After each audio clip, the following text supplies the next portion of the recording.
This may be a girl's best friend, but in these uncertain times, more and more high-end investors are warming up to these sparkling rocks. Are diamonds the new gold? CNBC's Mary Thompson joins us live from Graf's VIP room. Wait a second. Why am I not there in Manhattan with an exclusive look? Mary, how did you get in there?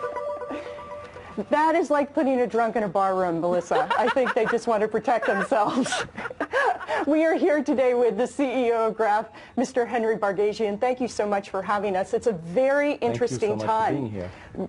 A very interesting time in the diamond industry. That's why we're here. You know, before we went to break, what I was saying is that fancy gems like the ones that, fancy diamonds, the ones that you sell, have increased by 300% in value over the last 10 years. What's driving this increase? Well, we're really going through times that we have never seen before. The world is obviously a much smaller place than it has ever been, and there is wealth being created every day all over places that we were not used to deal with before: Eastern Europe, Asia, India, China. And all these people really culturally love to put a certain percentage of their wealth in fine gems. And what's really interesting for us here in America is that this never happened before. The financial aspect of a jewelry transaction was always more or less ignored by the customer.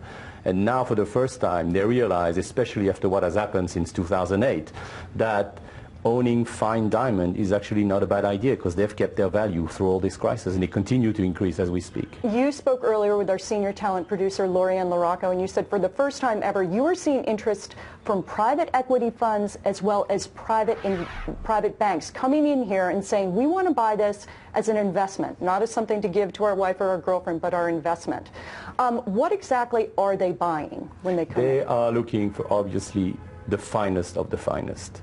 As you said, it's the first time this ever happened, so it surprised a little bit all of us, but it's like looking at the art market. They really want the finest, the rarest, because obviously this is the surest bet that not only they're going to keep their value, but they're going to increase in value due to the demand. Is it demand as well? What is the supply like right now? For especially if we look over here, you know, we have a pair of earrings with two, I don't know any other way to say it, enormous yellow diamonds on them. So enormous indeed. They're 50 carats each. Okay. So this is just to give you an idea how rare this is. This is the only pair in existence in the world of this size and this quality. And how much would someone pay for something like this? Millions of dollars, north of 20 million. So this is obviously extremely rare, and that's what drives the diamond business, and it's also what is our problem, is that the supply is what Mother Nature gives us, and that's very small. But is it a good investment? There was a bubble and then a bursting of that bubble in the diamond business back in the 80s. So if someone comes in and pays $25 million today, can they be assured that in 10 years it might be $50 million? I don't know if they're going to be assured it's going to be 50 million. What I know is that all the diamond industry foresees a 20% increase for the 3 to 5 years to come. What happened in 1980 was completely different.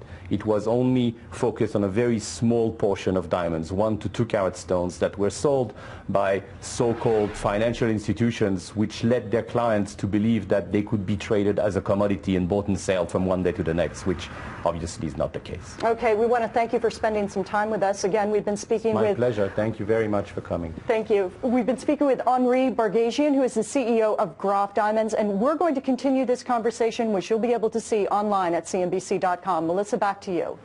Wow.